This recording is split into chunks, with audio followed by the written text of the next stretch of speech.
As the Russia-Ukraine war enters the sixth week of invasion, India Today brings you the very latest from the ground. In fact, my colleague Rajesh Pawar is now joining me live from Ukraine. Rajesh, give us a sense of the ground situation in Ukraine and specifically in the capital city of Kyiv. We did see earlier your report about the fashion store which is reopened after 38 days. So clearly some sense or semblance of normalcy? Yes, very much. There are more people on the streets now, more cars on the roads, more restaurants, cafes are opening up, and alcohol sale is permitted now, which was banned from the first day of the war. So things are getting a little bit normal. I have also been told that people are coming back to Kyiv now. People who had left the city are coming back to Kyiv now, some of them. So it's not same as it was before the war, but yes, some sense of normalcy is coming to Kyiv. As far as Ukraine is concerned, fighting is still on in the east and south of Ukraine, and a few developments here. I would like to point some interesting facts to you about this war. First, America supplying chemical weapons to Ukraine, which is in contravention to international conventions on chemical weapons and on weapons of mass destruction.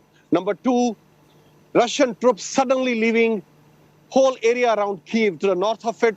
They suddenly left everything here, not a single soldier, not a single vehicle left behind. They have totally vacated the area without any logical reason. Third, Russia claiming that in Belgorod,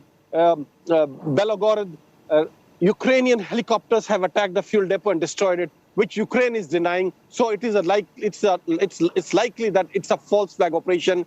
If you put these three things together, this is indicating to something really big going to happen in this war, unless there is some kind of diplomatic breakthrough. Over to you. Right.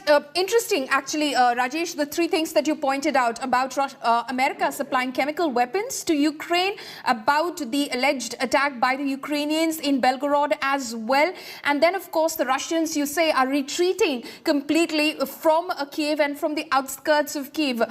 How do you see this in the bigger picture? Because the Russians, after they claimed that the Ukrainians did attack an oil depot in Belgorod, said that this is going to hamper negotiations.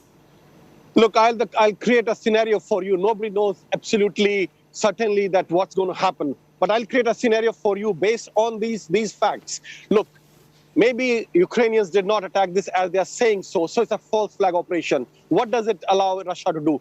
To drop something big, to make this war escalate to a further level, use some kind of weapon of mass destruction, justifying it by the attack by the Ukrainians inside Russian territory, a false flag operation. Secondly, if they drop something of mass destruction over a city like Kyiv, they do not want their own soldiers to die in this. And this probably explains why suddenly Russia withdrew from all around Kyiv without any logical reasoning. Thirdly, now America is saying that they are supplying chemical weapons to Kyiv against all kind of international convention on chemical weapons.